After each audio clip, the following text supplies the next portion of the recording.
भजन संहिता उसका 118 अध्याय और उसका इस अध्याय के बारे में अगर हम सोचेंगे, इस अध्याय में जो है धन्यवाद, परमेश्वर को धन्यवाद दिया जा रहा है ना, परमेश्वर को स्तुति दिया जा रहा है, परमेश्वर को महिमा दिया जा रहा है। और ये अध्याय जो है बहुत अच्छा है। जब पहली पंक्ति जो है शुरुआत होती है, यहोवा का धन्यवाद करो क्योंकि वह भला है। क्या बोलता है? यहोवा का धन्यवाद करो क्योंकि वो क्या है? भला है। और आगे बोलता है और उसकी करुणा सदा की है। ये पंक्ति जो है परमेश्वर का धन्यवाद करते हुए शुरुआत होती है। और इस रियली भजन का जो अंत भी जो है, यहोवा का धन्यवाद करो क्योंकि वो भला है ना, उसकी करुणा सदा की है। कितना अद्भुत है ना। तो जब मैं सोच रहा था कि 24 पंक्ति बोलती है, इस अध्याय का 24 पंक्ति बोलते है, आज वह दिन है जो यहोवा ने बनाया है, हम उसमें मगन और आनंदित हो। तो हम गीत भी गाते हैं, आज का दिन यहोवा ने बनाया है, हम उसमें आनंदित हो, है ना। तो ये सिर्फ शब्दों में जो दिखता है कि नहीं, ये इस गीत में, इस भजन में सामर्थ्य है ना।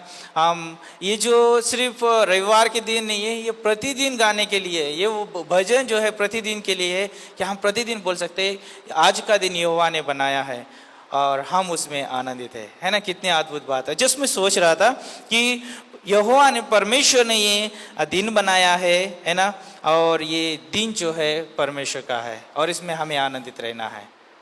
और जिसमें सोच रहा था कि परमेश्वर ने हमें बुलाया है उसमें आनंद करने के लिए, उसमें आनंदित रहने के लिए। तो जब हम परमेश्वर के भवन में आते हैं तो कोई दुखी होके नहीं आता है ना, आनंद से आते हैं। हम क्यों आते हैं? क्योंकि हम परमेश्वर के बारे में सुनने वाले, परमेश्वर के साथ मुलाकात करने वाले। तो मैं यहाँ पे पूछना चाहूँगा, यदि आप जो है किसी बर्थडे पार्टी में जाते हैं या किसी भी आनंद का उत्सव रहता है उसमें जब जाते हैं, तो क्या हम दुखी होके जाते हैं? नहीं, हम आनंद के साथ जाते हैं, हम तैयारी के साथ जाते हैं ना। हम जो है उस व्यक्ति के लिए जाते हैं जिसके आनंद के लिए वो प्रोग्राम रखा गया है, उसके लिए हम जाते हैं, उसके मुलाकात करने के लिए जाते हैं। और आज हम जो है इस भवन में हैं तो प्रभु के लिए है ना, उसके आनंद में है, उसके आनंद में हम शामिल होने के लिए है। तो जिस मैं सोच रहा था कि जब हम किसी व्यक्ति के आनंद में शामिल होते हैं तो कुछ चीज़ें जो है जो उसमें रहती है, वो सबसे बड़ी बात यह है कि जब हम उसके आनंद में शामिल होते हैं तो हम सोचते हैं कि हम उसके लिए तोहफा क्या लेके जाए। तोहफे के बारे में सोचते हैं ना, क्यों? क्योंकि वो व्यक्ति उस दिन के लिए खास रहता है। तो प्रभु जो है हमारा हर दिन के लिए खास है। तो हम प्रभु के लिए क्या तोहफा लेके जाते हैं, है ना। प्रभु के लिए हम तोहफे के बारे में सोच सकते हैं, है ना। तो जिसमें सोच रहा था, जिस व्यक्ति के हम आनंद में शामिल होते हैं उस व्यक्ति से हम प्रेम रखते हैं, है ना, उस प्रेम रखते हैं, इसलिए जो है हम जो है उसके आनंद में शामिल हो जाते हैं। और अगली बात यह है, उस व्यक्ति के साथ हमारा रिश्ता है इसलिए हम उसके आनंद में शामिल होते हैं।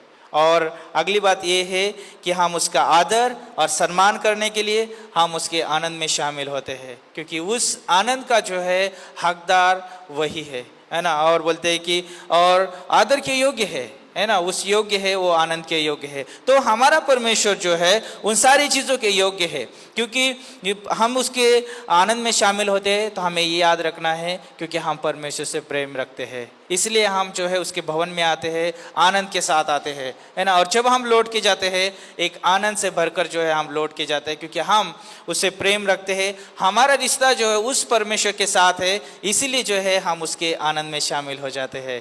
और अगली बात कि वो आदर, है ना, प्रशंसा सम्मान के योग्य है। अगर आप पढ़ेंगे प्रकाशित वाक्य की किताब उसका 5 अध्याय और उसका 12 पंक्ति में इस रीति से लिखा गया है।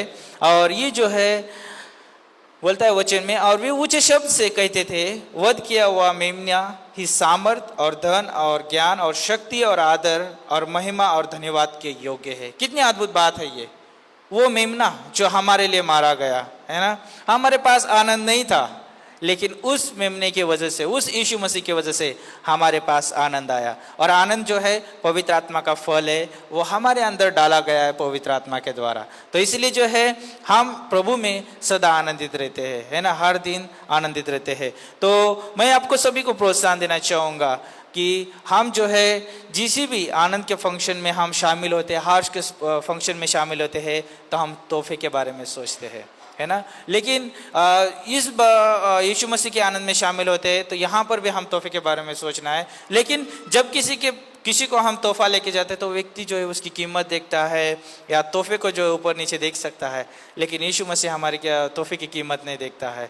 जब विधवा स्त्री ने जो है 2 दमड़ी डाला, यीशु मसीह ने जो उसने क्या बोलते हैं कि कितना कम डाला वो नहीं देखा, लेकिन उसने जो है आनंद और हर्ष के साथ डाला और पूरा भरोसा रखते हुए उस भवन में डाला। तो आज भी ऐसा हो सकता है कि हम उसके भवन में जो भी दान दशवांश फेथ मिशन या जो भी हम प्रभु के लिए लेके आए, प्रभु हमारे उस, चाहे वो छोटा हो सकता है, प्रभु हमें उस छोटी चीज़ों को नहीं देखता है, प्रभु हमारे हृदय को देखता है। कितना आनंद से भरा हुआ वो हृदय है ना, क्या वो प्रेम करता है वो हृदय, है ना। तो जब हम भेंट देते हैं तो हम ये सोचते हुए दे कि मैं परमेश्वर से प्रेम रखता हूँ, मेरा रिश्ता उसके साथ है और सारे जो भी मैं उसके लिए लाया हूँ उसके, है ना, सम्मान के योग्य, आदर के योग्य वो परमेश्वर है।